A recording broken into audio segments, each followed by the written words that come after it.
मैं डॉक्टर प्रमाण Jha, Sanskrit MA, assistant professor कीर्तन कामाख्या संस्कृत महाविद्यालय महरेल मधुबनी। दिनांक 20 सितंबर 20/9/2020 ईस्वी। प्रिय छात्रों, शास्त्री तिथि खंड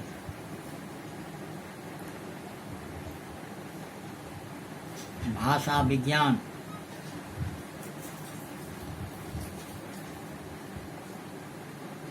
भाषा विज्ञान का विषय है भाषाओं का वर्गीकरण।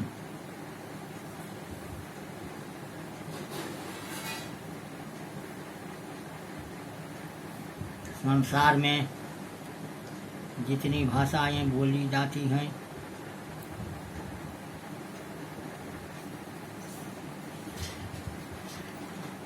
उनकी निश्चित संख्या ज्ञात तो नहीं है, किंतु अनुमान किया जाता है कि 3000 की लगभग भाषाएं हैं।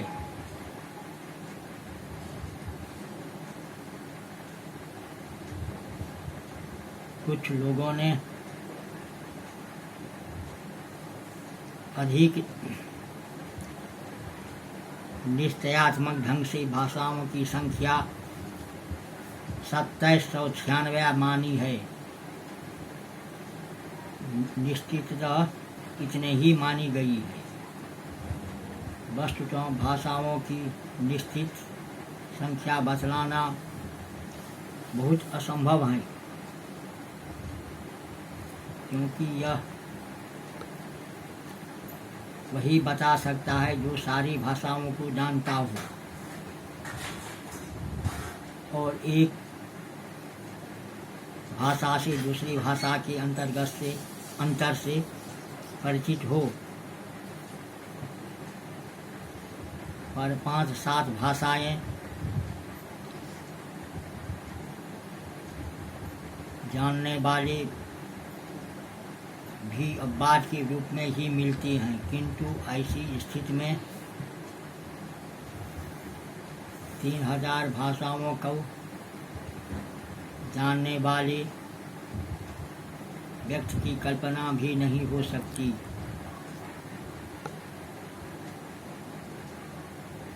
अतः यह संख्या चाहे 2796 हो या 3000 हो, यह अनुमानिक ही है।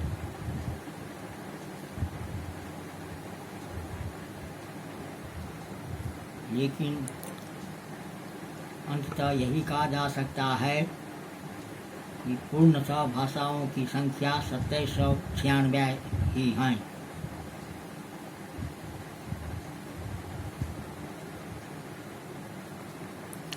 भाषाओं की वर्गीकरण से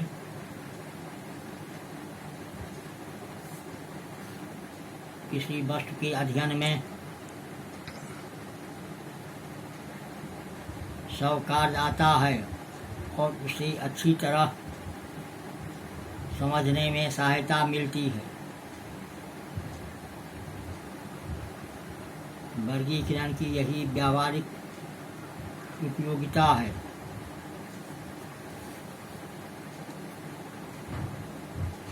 संसार की भाषाओं के वर्गीकरण के कई आधार हो सकते हैं, किंतु भाषा वैज्ञानिक की दृष्टि से 2 ही आधार माने गए हैं।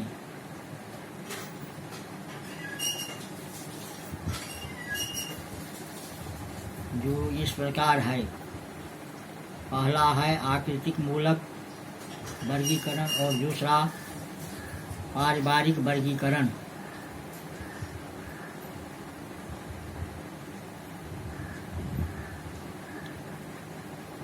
आकृतिक मूलक वर्गीकरण को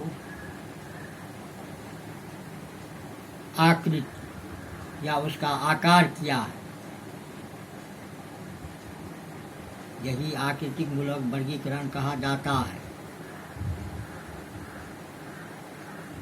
आकृतिक मूलक वर्गीकरण को रूपात्मक,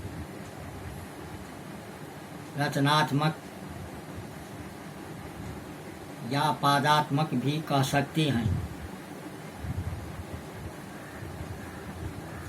आकृति और रूप का अर्थ प्रायः एक ही होता है, अतः आकृतिक मूलक और रूपात्मक पर्याय से हैं। रचना उस आकृति या रूप की निष्पत्ति प्रक्रिया की संख्या है। पादात्मक का संबंध भी रचना से ही है।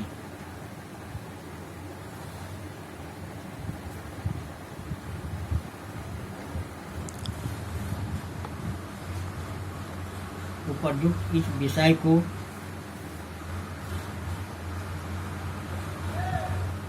ध्यान देने से स्पष्ट करता है कि पद की रचना प्रक्रिया का स्पष्टीकरण आवश्यक है। शब्द की उत्पत्ति के लिए दो तत्व प्रकृति और प्रत्यय आवश्यक हैं, और कभी कभी एक तीसरा तत्व भी काम में लाया जाता है, जिसे उपसर्ग कहते हैं। प्रकृति मूल तत्व है जो अर्थ का आधार है। प्रत्यय उसके व्यापार को स्पष्ट करने वाला अंश है, और उपसर्ग प्रकृति प्रत्यय के योग से उत्पन्न शब्दार्थ का द्योतक या रूपांतक है। इस तरह अधिकतर शब्दों की निष्पत्ति में इन तीनों का रहना आवश्यक है।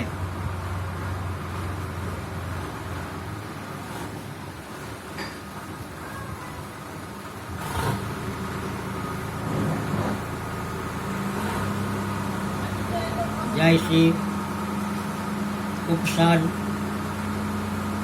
प्रकृति प्रत्यय शब्द द्योतक अर्थतत्व व्यापार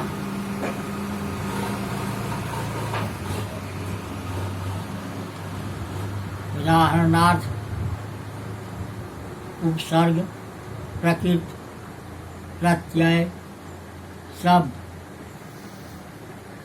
उपसर्ग जैसे प्र प्रकृति चारहिर प्रत्यय ध्यंग ध्यंग ओ शब्द प्रचार प्रहार। उपयुक्त उदाहरणों से उपसर्ग प्रकृति और प्रत्यय का स्पष्टीकरण हो जाता है।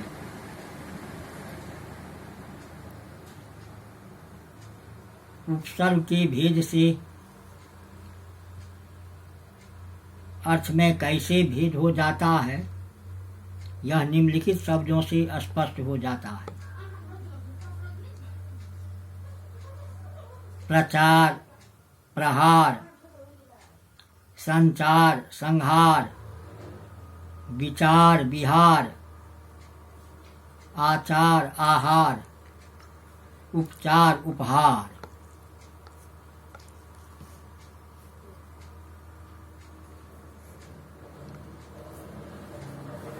इस तरह देखा गया है कि भाषाओं का वर्गीकरण इसी तरह से किया गया है।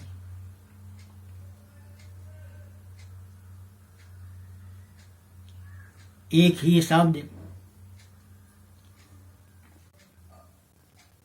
चार या हार प्र सम बी आ और उपसर्गों के योग से कितने भिन्न अर्थों का वाचक हो जाता है। प्रचार, संचार, विचार, आचार और उपचार के अर्थ में कई मेल हैं। इसी तरह प्रहार, संहार, विहार, आहार और उपहार भी सर्वथा भिन्न भिन्न अर्थों के वाचक हैं।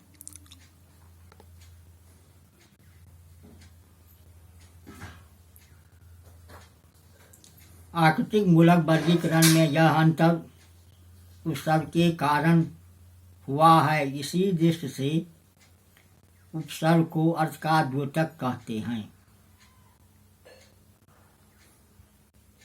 अर्थ शब्द में निहित अनेक अर्थों को वह प्रकाशित कर देता है। वैयाकरण मानते हैं कि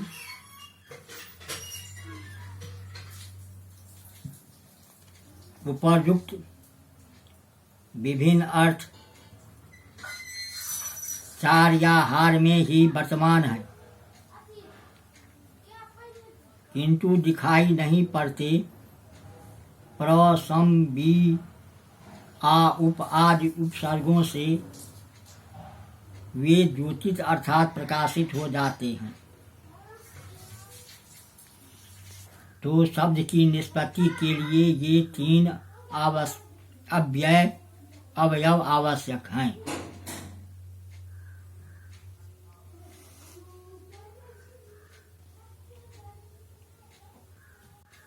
प्रयोग के लिए शब्द की निष्पत्ति ही पर्याप्त नहीं है। शब्द बन जाने पर उसमें कुछ और जोड़ना पड़ता है, जिससे विभक्ति कहते हैं। विभक्ति का अर्थ है विभाजन, अर्थात जिससे शब्द के अर्थ का विभाजन हो जाए, बंटवारा हो, अर्थात यह मालूम हो जाए कि शब्द का कौन कौन सा अर्थ अभिमत है।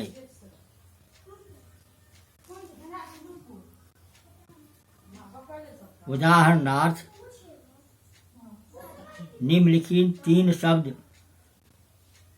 लिए जाते हैं। वह, पाठशाला, आना। ये तीनों शब्द स्पष्ट हैं, मगर इन्हें सुनकर यह स्पष्ट नहीं होता है कि वक्ता क्या कहना चाहता है। वह पुरुष है या स्त्री, एक है या अनेक, आना पाठशाला से या पाठशाला में, आना वर्तमान काल में, भूतकाल में या भविष्यत काल में, आना एक वचन या बहुवचन। इस तरह शब्द सुपरिचित होने पर भी अर्थ स्पष्ट नहीं हो रहा है। कारण यह है कि इन शब्दों में विभक्तियां नहीं लगी हैं, अर्थात शब्द के अर्थ का विभाजन नहीं हुआ है। लग जाने पर अर्थ विभक्त हो जाता है और उसकी स्पष्टता रहती है।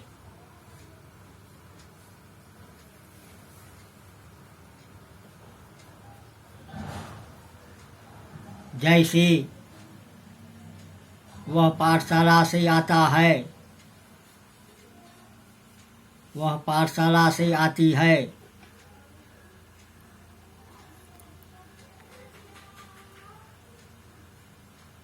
वह पाठशाला से आया, वह पाठशाला से आई। तो इस तरह इन तीनों शब्दों से अनेक वाक्य बन जाते हैं वाक्य के अनुसार और भी भेद हो सकते हैं।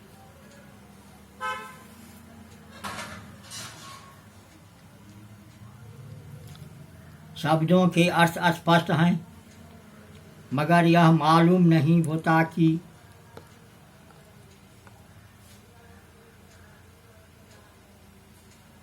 राम श्याम को देता है या श्याम राम को देता है।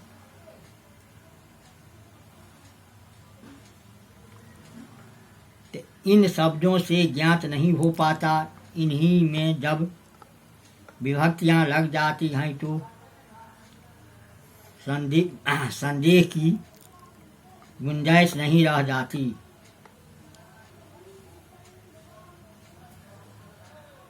जैसे राम श्याम को देता है, यहाँ विभक्तियों को लग जाने से अर्थ स्पष्ट हो जाता है। तात्पर्य यह कि शब्द दो प्रकार के होते हैं, विभक्तिहीन और विभक्ति युक्त। विभक्तिहीन शब्द कहलाता है और विभक्ति युक्त शब्द पद। वाक्य में प्रयोग शब्द का नहीं,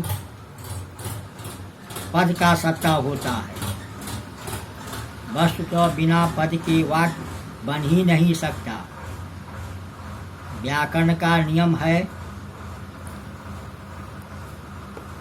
अपदम न प्रयुंजीत, अर्थात जो पद नहीं है उसका प्रयोग नहीं करना चाहिए, क्योंकि वक्तव्य स्पष्ट नहीं होता।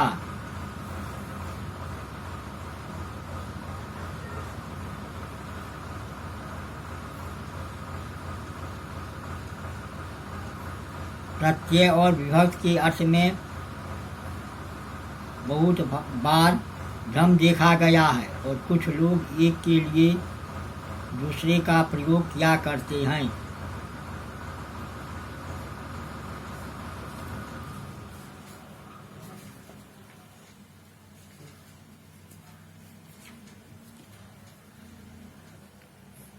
पद रचना और वाक्य रचना को आधार बनाकर जो वर्गीकरण होता है उसे आकृतिक मूलक वर्गीकरण कहते हैं।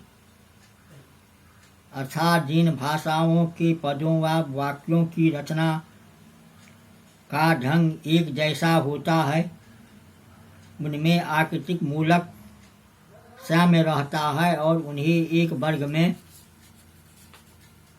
रखा जाता है।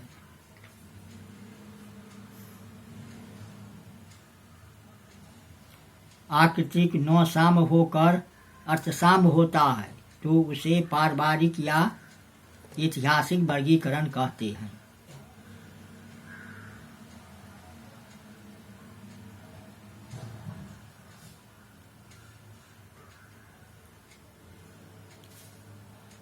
रचना तत्व तथा अर्थ तत्व के सम्मिलित आधार पर किया गया वर्गीकरण पारिवारिक वर्गीकरण या ऐतिहासिक वर्गीकरण कहते हैं।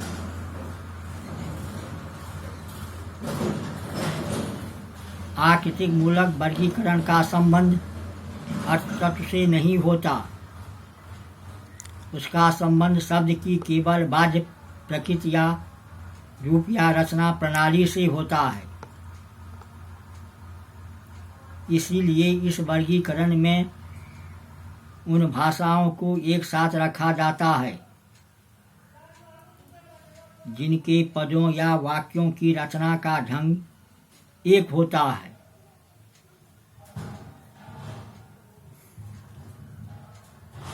इस तरह आकृतिक मूलक, रूपात्मक, रचनात्मक, पदात्मक या वाक्यात्मक एक ही वर्गीकरण के विभिन्न पर्याय हैं।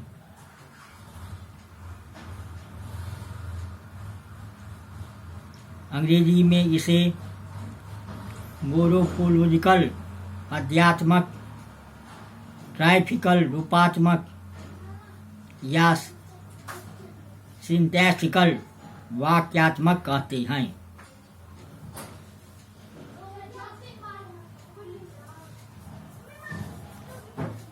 आकृतिक मूलक या रूपात्मक वर्गीकरण के दो प्रमुख भेद हैं। पहला है अयोगात्मक और दूसरा है योगात्मक।